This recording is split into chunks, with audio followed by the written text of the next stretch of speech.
Hello everyone, my name is Lucy Chun.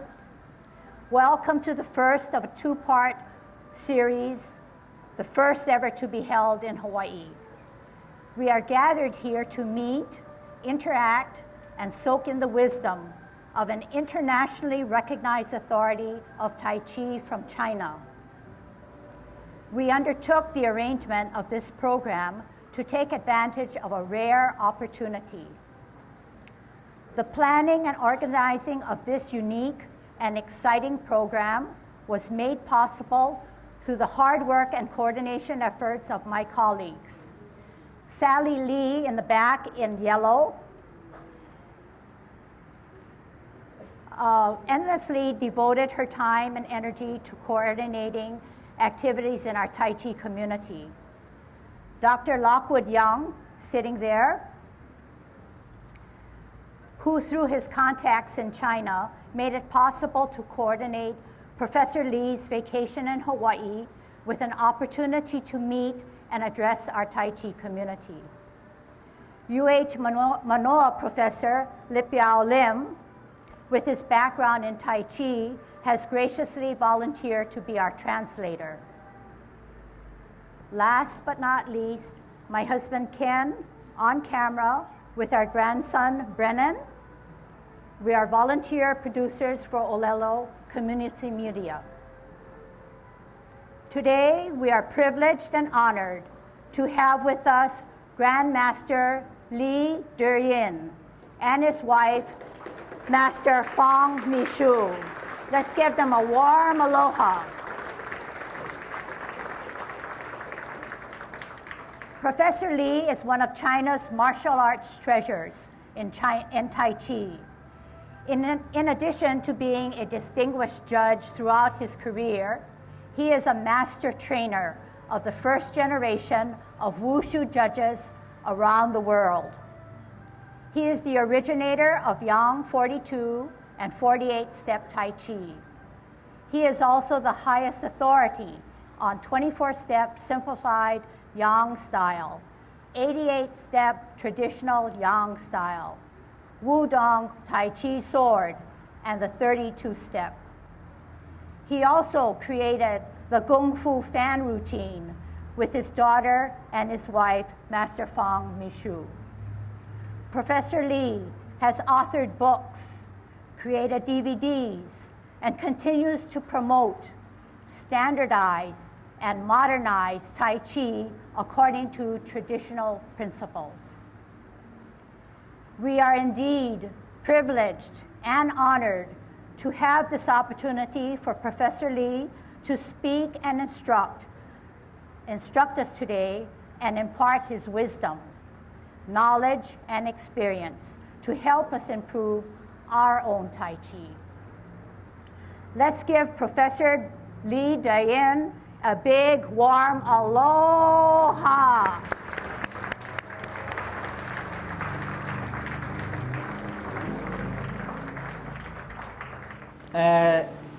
各位女士、各位先生，大家下午好。 Ladies and gentlemen, good afternoon to you. I'm very happy to come to Hawaii. I would like to thank my friend in Beijing. His last name is Moore, Mr. Moore. So Mr. Moore was working in Hawaii for a while, and when he went back to Beijing, he told me that you have to come to Hawaii. It'll be a big regret of your life if you don't come to Hawaii. So me and my wife, last year we planned this trip to Hawaii to come see this beautiful island. I'd like to thank Dr. Yang and Sally for their efforts in organizing this event and giving me an opportunity to come and meet with you and to work with you on Tai Chi. I'm very thankful for all of you for coming to this event, even in your busy times. Let me first just say a few words about myself. I started learning Tai Chi when I was very young, under the orders of my grandfather. So from my grandfather's generation, we have been Tai Chi instructors for 4 generations. About 100 plus years ago, my grandfather, when he first started Tai Chi, the reason he started was that his mother was worried that because he's the only son, she wants him to be healthy and to live really long. And so she encouraged him to learn Tai Chi. Little did she know that this would change the course of 3 generations after, because after that his grandfather left the village, went to live in the cities and looking for opportunities to study Tai Chi and became a Tai Chi instructor. My father and my uncle is the 2nd generation of Tai Chi instructors. My father teaches Tai Chi in Harbin in the medical school, and he specializes in helping patients with chronic disease using Tai Chi. My uncle works in Beijing in the National Wushu Committee as an administrator. 60 years ago, my uncle participated in the formation of the 24 Simplified Tai Chi. He's also an official national level coach of Tai Chi recognized by China. And me and my cousin, we are the 3rd generation of Tai Chi instructor in my family. In my whole life, I've only done one thing, which is I started teaching Tai Chi in my university, and I've been doing that for the past 40 years. In 1957, I entered the Beijing Renmin University, and after I graduated from the Renmin University, I stayed behind to continue teaching Tai Chi there. So from 20 years to 60 years old, I've been at this university teaching Tai Chi. My cousin, on the other hand, she teaches Tai Chi in Japan. My daughter, she now teaches Tai Chi in the United Kingdom, and she started this Deyin Institute for Tai Chi, as well as this Medical Therapy Institute. And this is a brief summary of my background and my family. And let me now give you a brief introduction to Tai Chi. Tai Chi is one of more than 100 different martial arts in ancient China. When people think about martial arts, we think about power, we think about speed. We talk about being on the offensive with initiative. When I was young, I started learning Shaolin Kung Fu and Xing Yi. 这种拳就是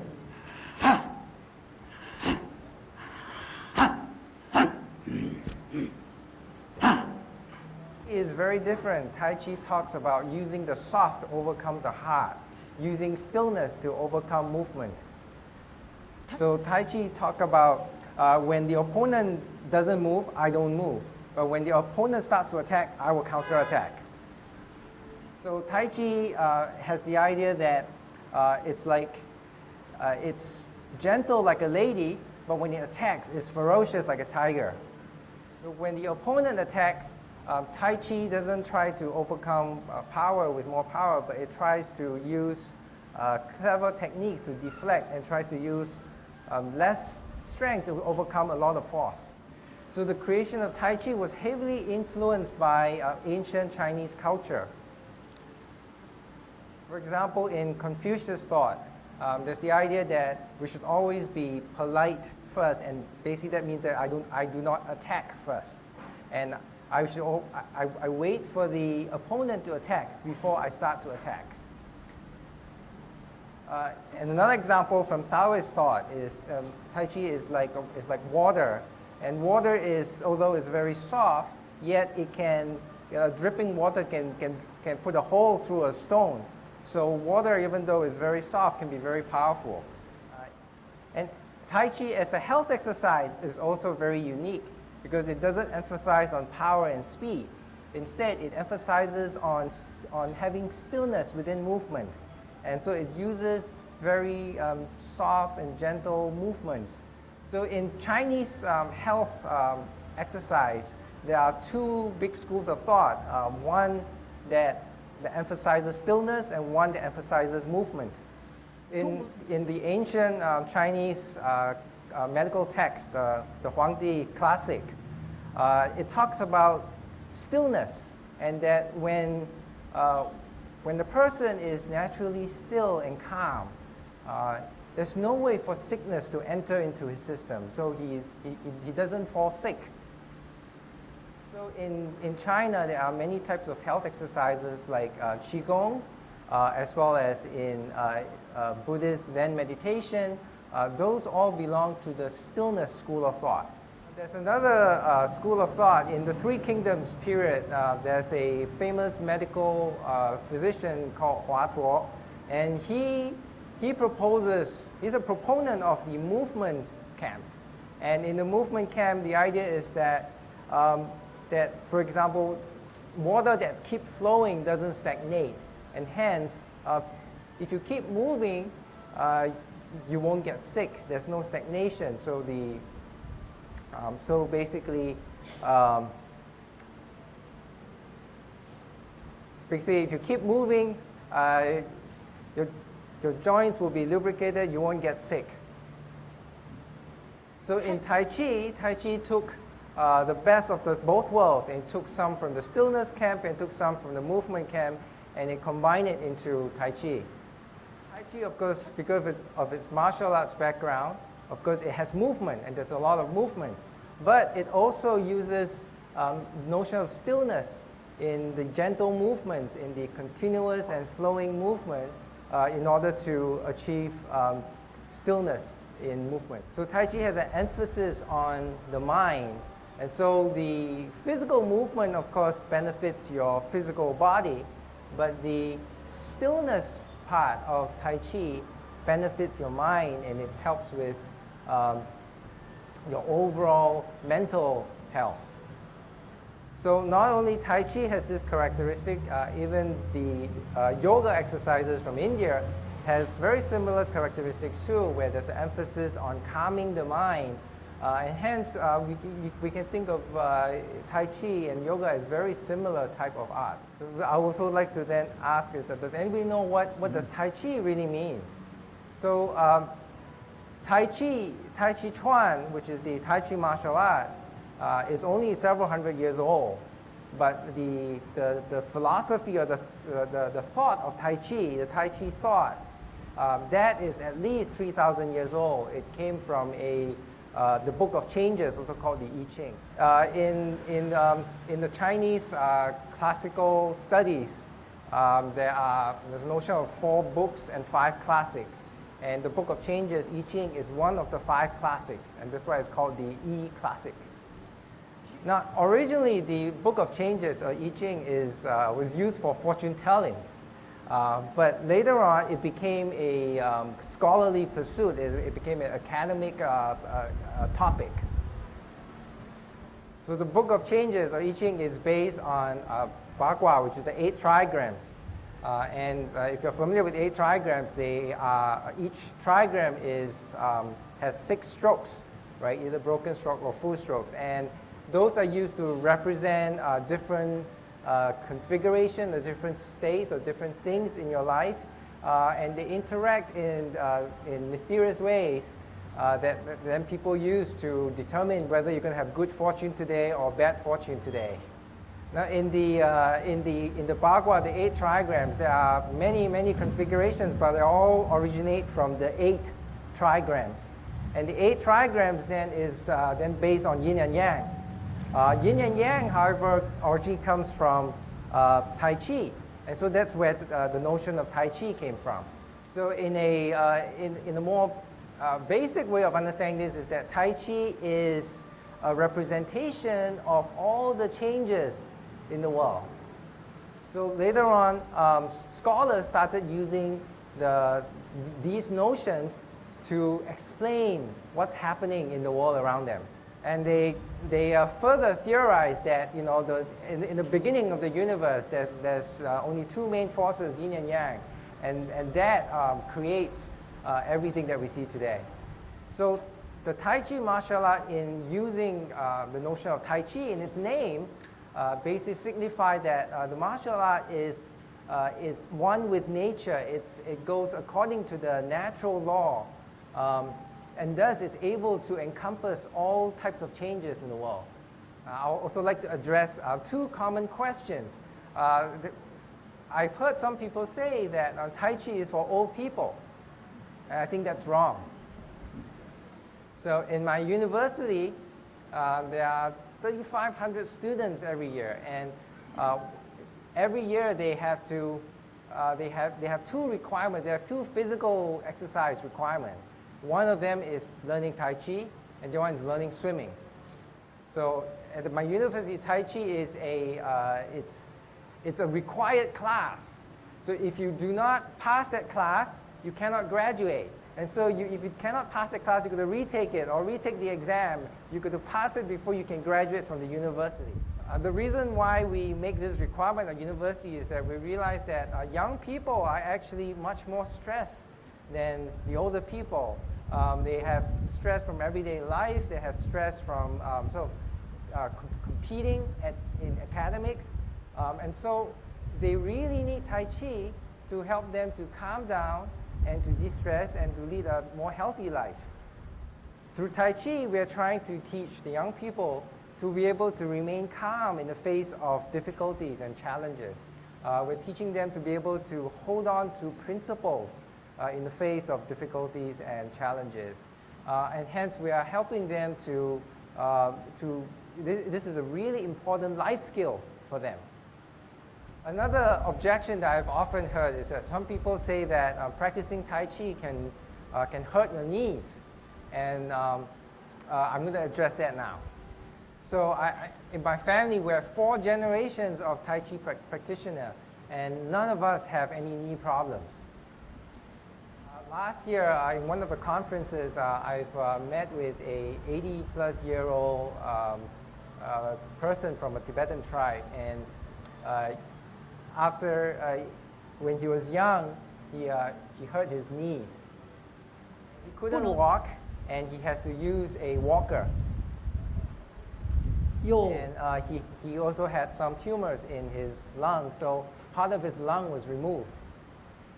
So in the end, he had to leave Tibet, and he went to Xi'an, and he met a Tai Chi teacher and started learning Tai Chi. So he was very hopeless.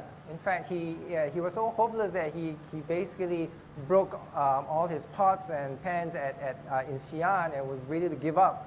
But his landlord recommended that maybe he should give Tai Chi a try, introduce him to this Tai Chi. When he first started learning Tai Chi, he couldn't stand properly. He was wobbling, and he had to really basically like bite his teeth to try and get through Tai Chi. So after 1 month of Tai Chi practice, his knee problems was greatly improved, and after 3 months of practice, he's able to move around freely. And after a few years, he even took part in Tai Chi competition, and he even got a prize for it. And then he went back to Tibet to actually spread Tai Chi. So at the conference that we met the previous year, that was when he actually presented what he did in Tibet to actually spread Tai Chi. Now he's 85 years old, and he's still in a county near Xi'an. And he is the club leader of a Tai Chi association, and he's spreading Tai Chi. I've read in the newspaper that in the U.S. there is more than 4 million people with arthritis, and most of them do not practice Tai Chi. So in Boston, at the Medical Institute, they did a study on a bunch of 60-year-old with arthritis, and they split them into 2 groups. And for one group, they had them practice Tai Chi twice a week for 30 minutes each. The conclusion was that after 3 months, the group that did Tai Chi had much better mental health and had less knee pain than the group that didn't do Tai Chi. And so we could see that Tai Chi is very helpful both to the mind and of course to the body, especially to the knees. Now of course there are also people who actually had more knee aches after practicing Tai Chi. Now I would like to tell you that of course if you practice Tai Chi in a correct way, a scientific way, it will help with your knee problems. But if you practice Tai Chi wrongly, not in a scientific way, it could it could create more knee problems for you. What do I mean by correct way or scientific way of practicing Tai Chi? 第一 The first point is that you need the appropriate amount of exercise. Right? It's just like eating. You cannot eat too much. If you eat too much, you don't feel good. Don't compare yourself with someone that's very fit and young, right? Because the condition of your knees may not be as good as them, and you may already have some issues in your knees. So maybe for you, you might need to rest your knees every 15 minutes. And you shouldn't practice for more than 40 minutes to 60 minutes at a time. And there are times when you feel like your body doesn't really want to move and to exercise. And in those times, you should scale back your practice a little bit. Don't go brute force and try to force yourself to do a lot of practice even when your body is telling you that you should rest. So again, just to reiterate, the first point is to have the appropriate amount of exercise. Just like eating, don't overeat. And the second point is that you must do warm-up exercises. And at the end of your Tai Chi practice, you need to do some relaxation exercise. For the warm-up exercises, you're trying to warm up your knee joint so that it's ready for the Tai Chi exercise. The relaxation exercise at the end is to help the joint to get rid of the lactic acid. The simplest relaxation exercise is like what you just demonstrated, is to just walk in a relaxing way. 不要挡在这个。 So the third point is to protect your knee joint. Try not to expose your knee joint to cold and wind. So especially after you practice Tai Chi, you don't want to have any wind blowing at your knees, because that actually can cause arthritis later. So a year before last, we were in DC, and my wife had a little bit of tendonitis in the knee area. But she didn't stop practicing, although she did cut back on the amount of Tai Chi practice. And then since then, she has fully recovered. So in any exercise, there's two sides of the coin, right? If you do it correctly, scientifically, you will reap its benefits. But if you do it incorrectly, it could bring a lot of harm to yourself. Just like even eating, you can get gastric problems from eating too. But we cannot say that we don't eat anything.